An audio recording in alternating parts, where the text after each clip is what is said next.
নিছক মজা করতে গিয়ে এক ব্যক্তির প্রাণ সংশয়ের পরিস্থিতি তৈরি হয়েছিল।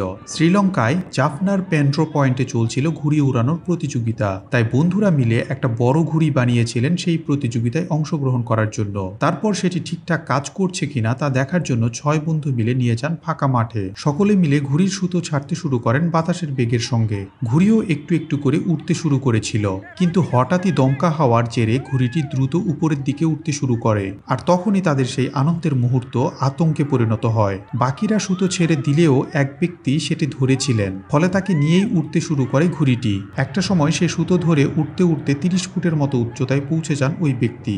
ভাইরাল হওয়া ভিডিওটিতে দেখা যাচ্ছে এক ব্যক্তি ঘুড়ির সুতো ধরে ঝুলছেন, প্রাণপণ বাঁচার চেষ্টা করছেন। নিচ থেকে বন্ধুরা চিৎকার করে তাকে বলছিলেন সুতোটা ছেড়ে দিতে, কিন্তু এত উচ্চতায় উঠে গিয়েছিলেন যে তার পক্ষে সেই সুতো ছেড়ে দেওয়াটা আর সম্ভব ছিল না। কিন্তু শেষমেশ ঘুড়ি একটু নিচে নেমে আসলে সাহস করে অনেকখানি উচ্চতা থেকেই লাফ মেরে প্রাণে বাঁচেন